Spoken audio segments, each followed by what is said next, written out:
So again, going back to my accounting roots, I would say that the best thing you could do is just get yourself set up right from the beginning, especially with accounting and finance. People get into a lot of trouble commingling their funds, not having a separate checking account, not setting up the correct, C Corp or, LLC or whatever kind of structure for the company. And all of that can relate to some drastic downfalls. If you don't realize how much you're making and you're going to get a big tax bill, if you don't, realize that you're commingling funds and the IRS does an audit, you could get into some trouble.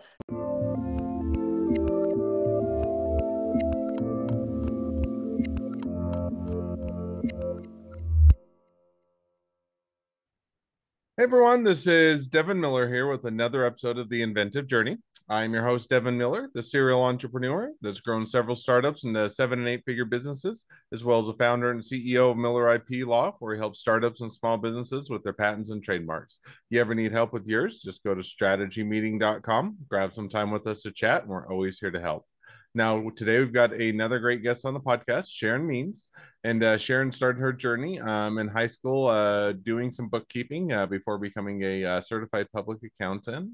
Also discovered the entrepreneurial operating system and decided to pivot and adjust the focus of her career bit to focus on that with the professional services and helping firms implement that system, and then transition from to a fractional CFO, if I cannot get tongue-tied, services, and also working as a controller position for smaller businesses. So with that much as a quick introduction, welcome on the podcast, Sharon.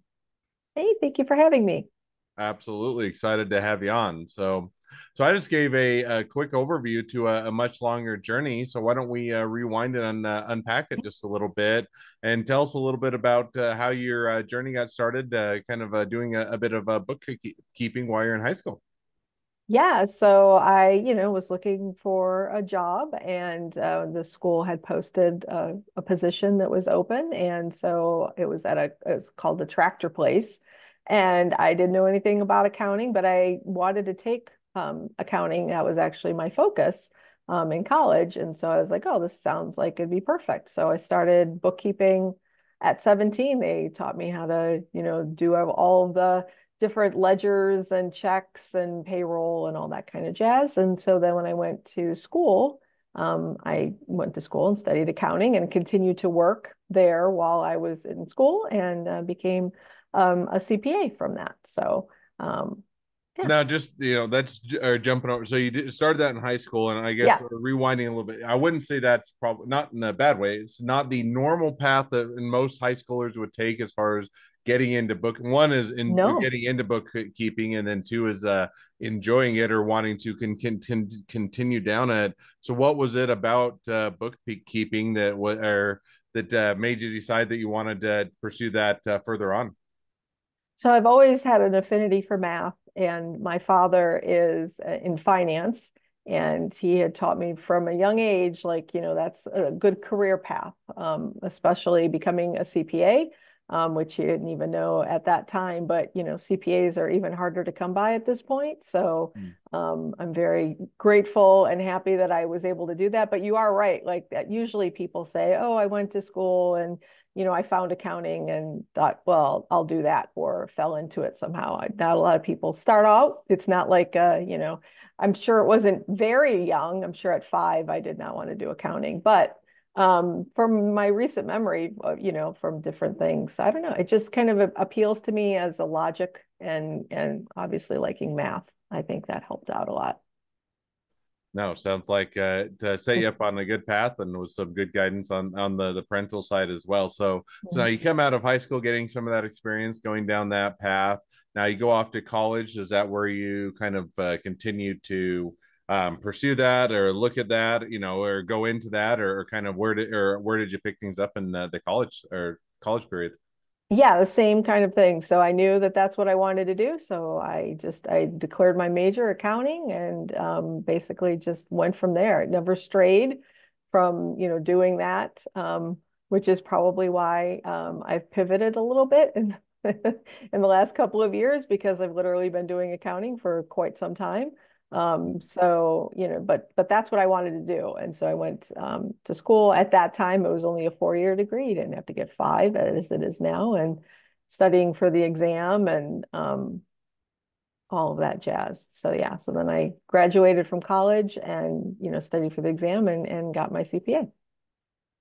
Awesome. Well, so you went into that in college, graduated, got the Mhm. CPA. Now, from there, did you go straight to working for a big firm? Did you want to do your own thing? Kind of where did you go after getting the degree and some of the certificates?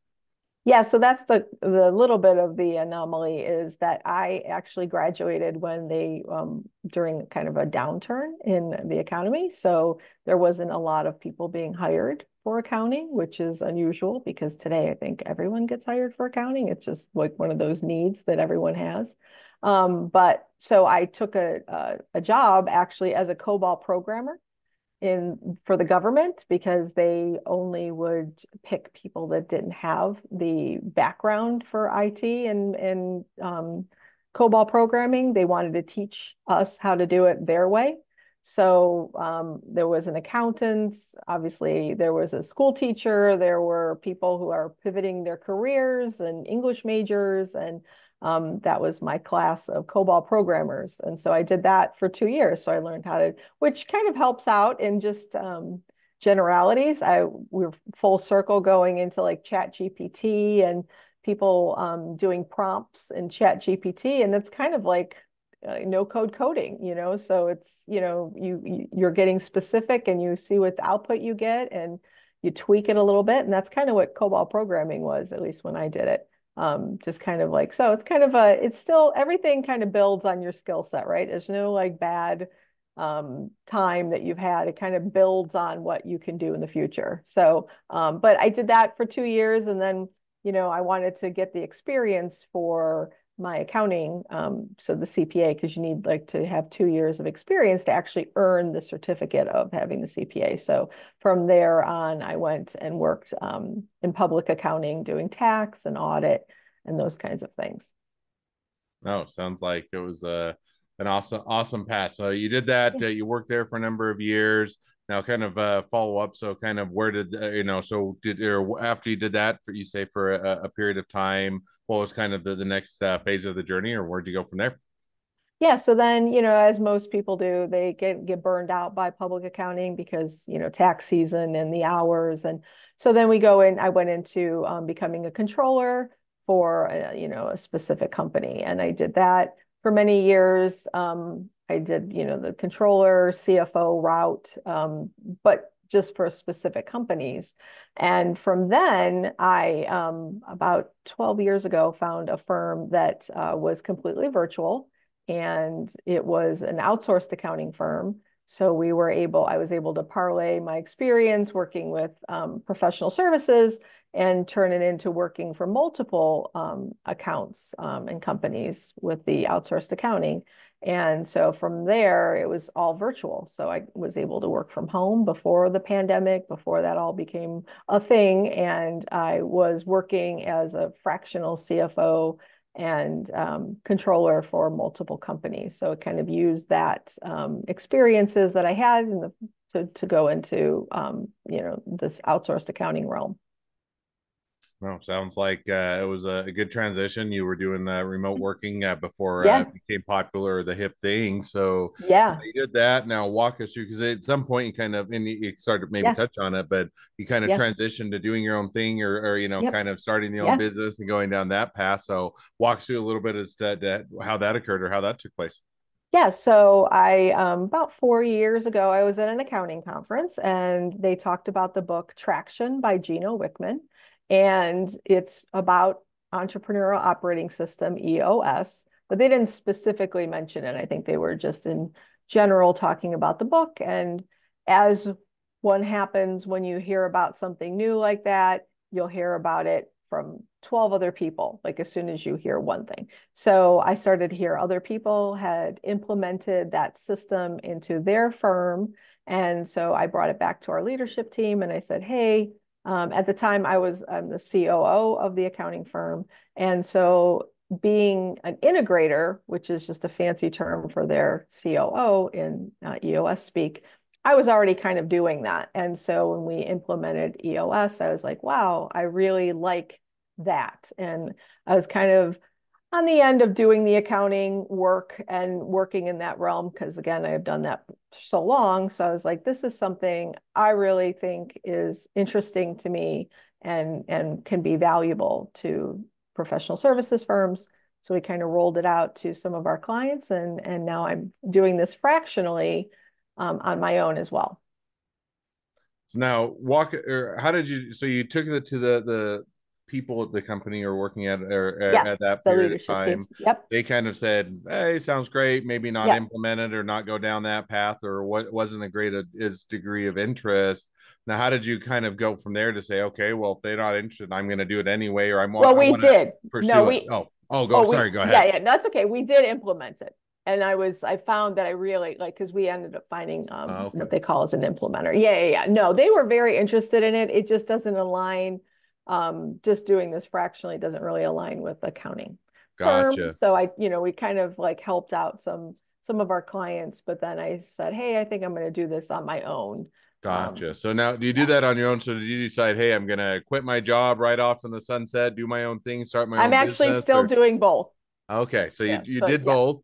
So Yeah. now walk. Yes. So how do you or do you kind of do those in tandem, where you kind of have your day job and your second full time job, or kind of Yep. how did you start to set that up to be able to enable you to do both and get everything taken care of? Yeah, so, luckily I was very upfront with the accounting firm and just said, hey, this is something I want to do. And we have the opportunity to kind of offload some of the tasks that I was doing. So we, pared down what I was doing and kind of was able to, so that I could do this as well. So I kind of do them both in tandem, getting my own clients as well as taking care. Plus, I'm also virtual, so that helps a little bit. And, different time zones make it easier to get up earlier and get a jump on one job and then have time to do both. So at this point. Gotcha. Makes sense. So as far as that goes, so now kind of if you're to say, okay, kind of running these in tandem, doing both, is a long-term strategy to kind of run it in both or do one or the other or have it take off and or blow up and do an awesome or money raining down from the sky and be able to Yep. retire kind of if you're to say now what's the trajectory or kind of where do you see things headed? Yeah, I think definitely that I would like to do this as the full-time doing the fractional integrator work. It just, it's yeah, that's the key to being fractional is that it's a difficult line to, because in my line of work, I can only take, 3 or 4 clients a week just because it's based on a lot of meetings. Hmm. So when you're trying to get a pipeline together, and then you want to make sure you have a pipeline, but then you can't take too many clients. So that's why it kind of works out nice at this point to kind of hybrid it, because I get the best of both worlds. But yeah, No, sounds like it's a great setup and yeah, provides for a great amount of opportunity. So, so you touched on that. So, obviously the intent is full time. So now, yeah. understanding that one is that may or may not be available, or the balance is right, or kind of figuring out how you might to grow and expand that. So, kind of as you're to go or focus on that side of the career, the business. Where do you see things kind of going in the next 6 to 12 months? Or kind of status quo, bring on new clients, doing other endeavors, or kind of how do you anticipate that or proceeding? Yeah, I definitely want to grow my business, and it's just finding the right mix of clients and what I want to do. But I definitely am in the process of making sure that my website's up to date and connections that I'm making and joining networking things just to keep in front of people. But it is slower, like I said, because we're looking for someone who has some interest in the entrepreneurial operating system Hmm. plus, professional services. So it's not a wide net. I know you get people who will say, oh, I can get you 10,000 leads on LinkedIn. And it's like, well, really couldn't use 10,000 because I can only take so many people and they probably aren't interested in what I'm doing anyway. Hmm. So yeah. So you always got to keep out there and keep it going and making sure that you're, meeting the right people and, making sure that you're top of mind. Well, sounds like a great path forward, and it'll be fun to see how things continue to evolve. So, well, now as we've kind of reached the present day of your journey and even looking a bit into or where things are headed, great time to transition to the two questions I always like to ask towards the end of each episode. So, with that, first question I always like to ask is, along your journey, what was the worst business decision you ever made? What'd you learn from it? Yeah, so this is a tough one. I would say that one of the worst decisions I ever made. Right now, I'm an accountant, CPA, and so when I do my fractional integrator job, sometimes people get the impression that I'm also going to handle their accounting, Mm, and I like to make the line very clear at this point that, hey, I'm not, that's not what you've hired me to do. You've hired me to do this specific job for fractional integrator. So one of the times I let myself, I was, when you're new in business, you try to like accommodate, right? So you're like, oh, this is what they want. Sure, you don't mind the scope creep, right? Is what they call it. So it's like, one of the worst decisions was just letting that happen, because what ended up happening is, I only have so much time with my clients, and I wasn't able to get done what I needed to get done because I was so focused on their accounting department, and getting that up to speed and hiring the right people and looking for outsourced accounting solutions that they could utilize. So I kind of took my eye off the ball of what I was really there for, and I kind of let it be swayed by their general need. And I should have put some more barriers up and some more guardrails, because, it ended up that we parted ways. And I think a lot of it had to do with the fact that their expectations for what I was doing were clear. This is what I mm, was, but then also what they were kind of also asking about. And I'm sure, a lot of people can relate to that. You get in and they're like, oh, I'd also like you to help with the HR, or I'd also like you to figure out our IT solution. And you're like, whoa, no, that's, even though I might be good at it and I could help, I can mm. tell you what's wrong, but I shouldn't actually participate in that. So I think that from that experience taught me to like make sure that I'm very clear, and it's not being unkind, and it's just kind of like helping them too to know like, hey, this is what I'm here to do. This, you've hired me for a job, and not to get distracted by all these other things. No, I think that definitely that makes perfect sense, and it is hard, when especially when you're just getting started, or you're a small business and you're trying to look and say, hey, yes, I could do it, or probably within my wheelhouse, or something that I can handle. And the difference is then you oftentimes you become you are providing, first of all, you muddle your services, you start to focus on other things, or it doesn't build that core competency, or a lot of times will put you in a direction that is different than what you set out to do, or different than what you were wanting to do. So definitely, makes perfect sense, and sounds like it's a good good mistake to, or an easy mistake to make, but a great one Yep, to learn from. absolutely. And especially starting out, you want to make sure you really have a tight focus on what you want to do. Absolutely. So now, second question that I'd like to ask is, so now if you're talking to somebody that's just getting into a startup or a small business, what would be the one piece of advice you give them?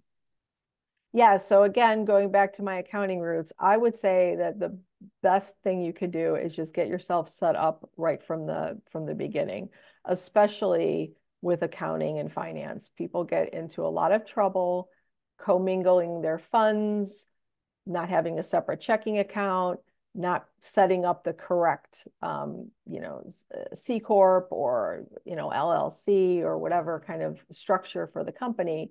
And all of that can relate to some drastic downfalls. If you don't realize how much you're making, and you're going to get a big tax bill. If you don't, realize that you're commingling funds, and the IRS does an audit, Hmm. you could get into some trouble. So you want to make sure, and although I don't advocate for like have all your ducks in a row and make sure that everything's proper before you start out.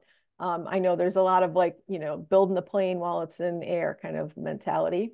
But if you just take a minute and make sure that in the beginning you've got those things set up, it's going to really pay off in a lot of ways down the line, with avoiding some big pitfalls. So that's what I would say. It's not a, you know, it's not a great thing that people don't want to think about, right? I guess accounting, but that's really where it ends. So, you want to make sure you've got it all set up.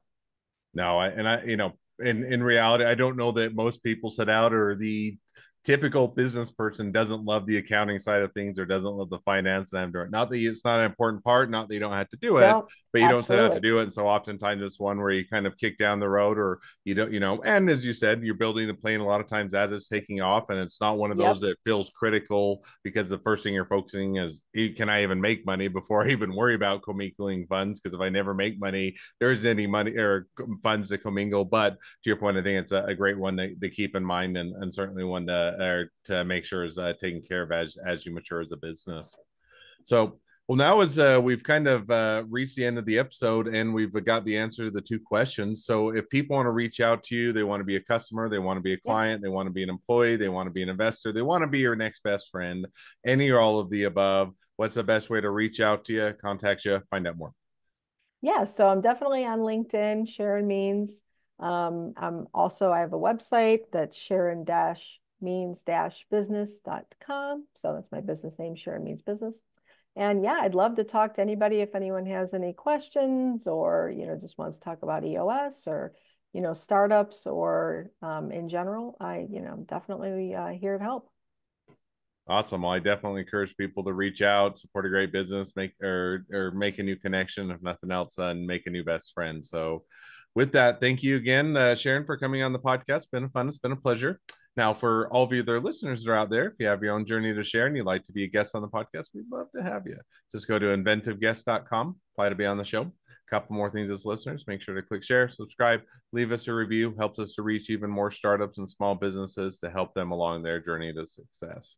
Along those lines, if you, along your journey, you ever need help with patents or trademarks or anything else with your startup, your small business, just go to strategymeeting.com, grab some time with us to chat, and we're always here to help. Well, thank you again, Sharon, for coming on the podcast, and wish the next leg of your journey even better than the last. Thanks, Evan.